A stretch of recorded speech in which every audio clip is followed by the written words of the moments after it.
Alright guys, so I'm on my bike right now. I'm gonna try to do different content like this, hiking, biking. I don't know how the audio is gonna be during this. My phone is mounted on my handlebars and I'm hoping it doesn't fall off.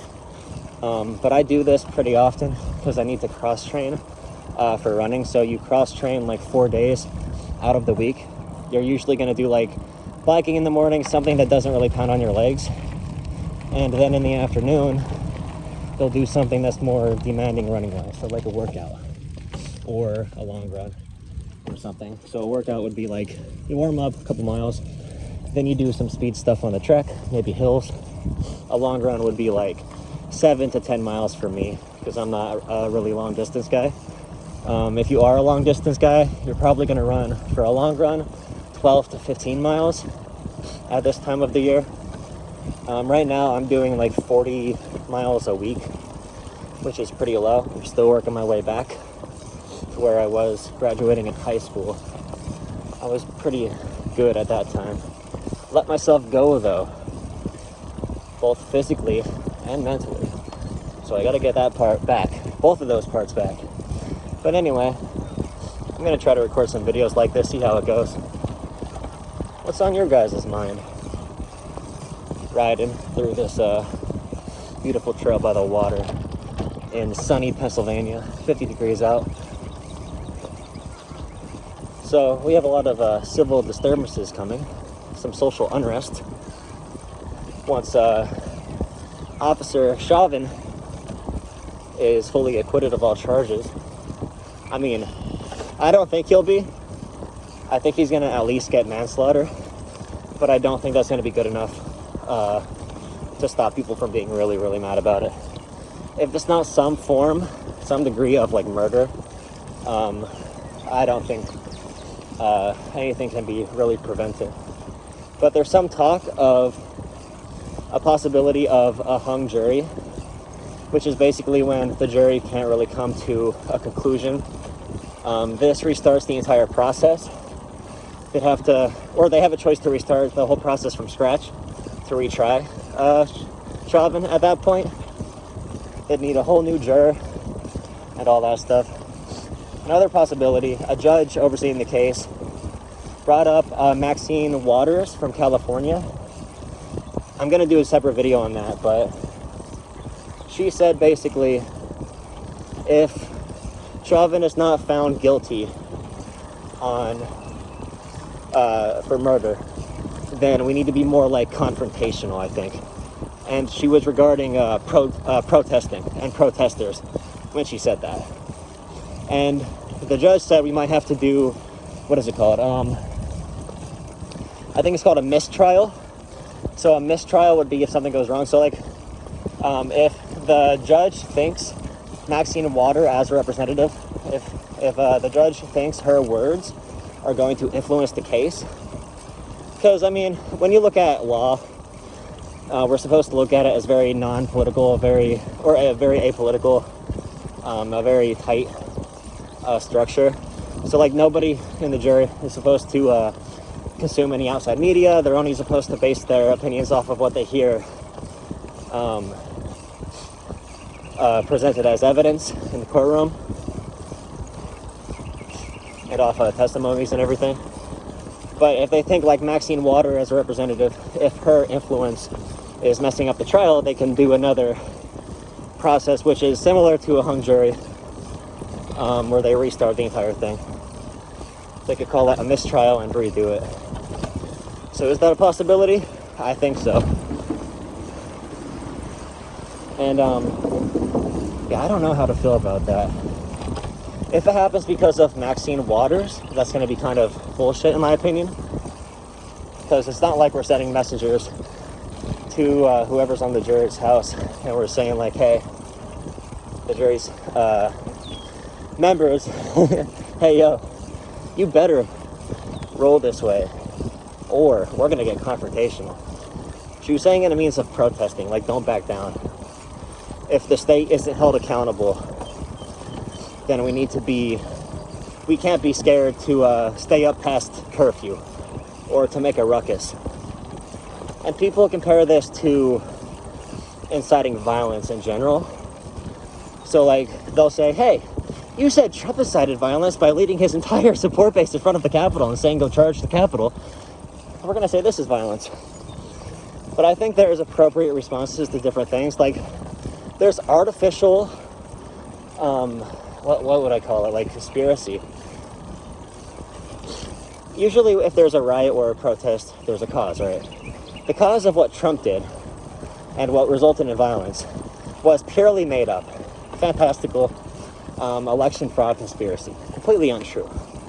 That reaction is a lot different than saying, hey, the state is abusing their power, something concrete happened, something unjust happened, we need to have a response to it.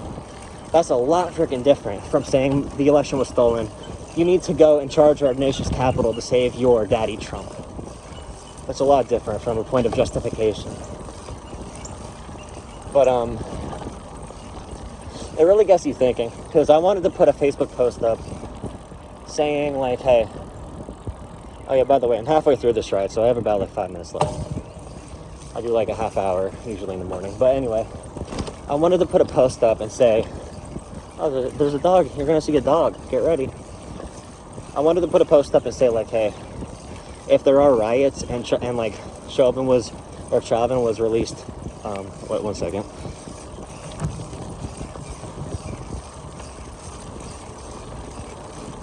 Yeah, I'm not at the stage where I'm going to be talking to a camera in front of people randomly.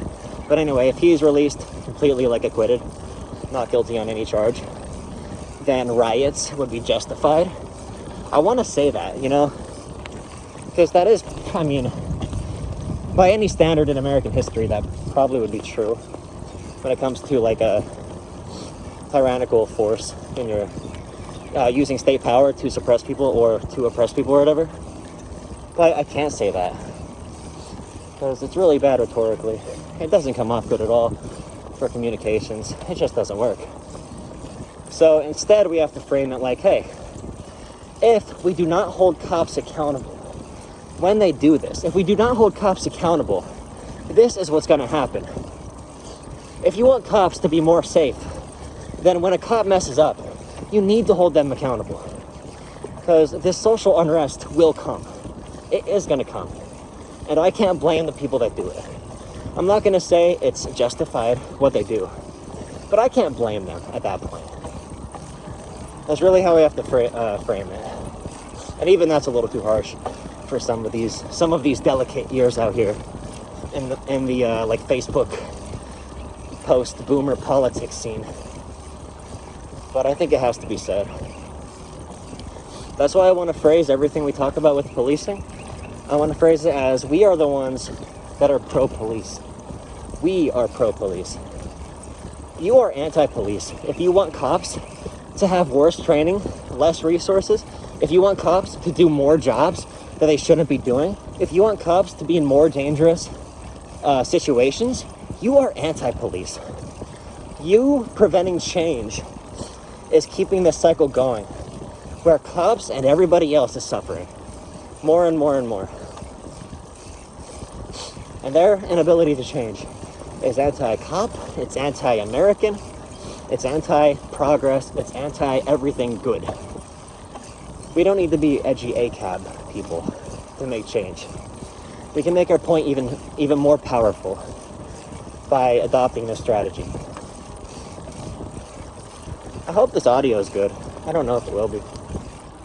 Here's my hand. I'm using the new iPhones, like, I forgot what it's called. But the lens that lets you take wider images to show more of the trail, I think it's working pretty good. I know the main camera is technically better, but I think this shows more of what's going on here. I will think about live streaming this stuff too.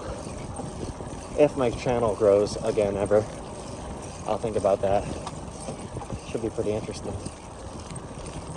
If I could go on like a hiking stream with like a friend or something and do like a mobile podcast. Never been done before. Yeah.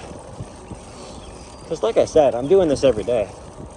So if I could pump a video out in the mornings and post a segment that's like this, and if the audio doesn't sound like absolute crap, and people can listen to this and like be like relaxed almost, that'd be pretty dope.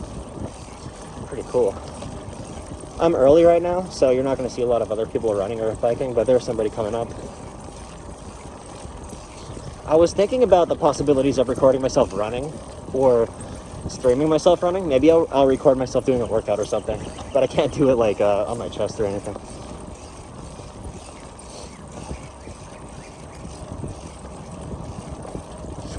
If you want to be around good people, go hiking, go biking, go running. There's some cows over here. I don't know if you see the cows to the right over here. So many cows, holy crap.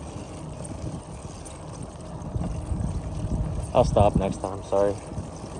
I got things to do, places to be, you know. If you watch this far into the video, comment, I wanted to see the cows. Let me know if you wanted to see the cows.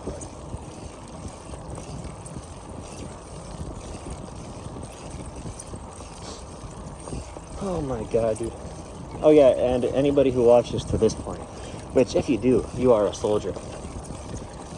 Give me ideas for a name for this entire thing. Biking and hiking, politics and frolicking, nature versus nurture, grass and trees, bike path, speed, training and draining,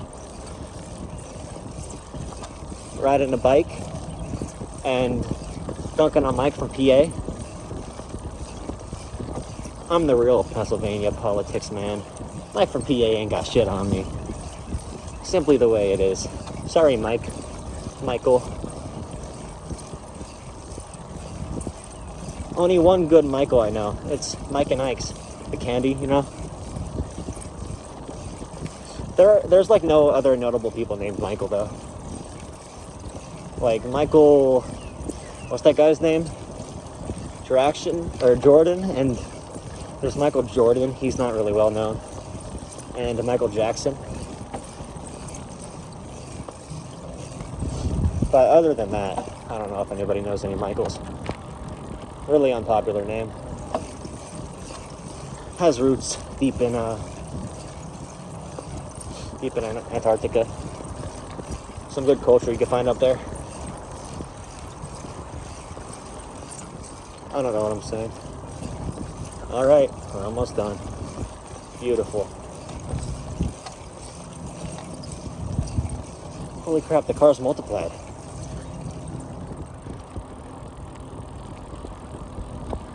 So cool. And the people that were working here are no longer here.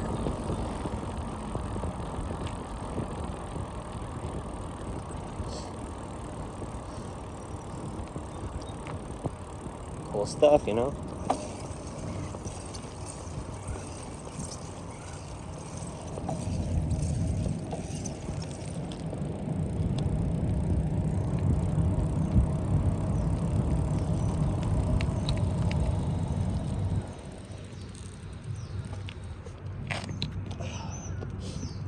Alright, make sure you drop a comment, like, subscribe. Look at that beautiful. Is that hydroelectricity maybe? Anyway, I hope everybody has an absolutely great day. Wait, let me see something. That's regular camera. Have a great day. I don't know where the frame is, but yeah.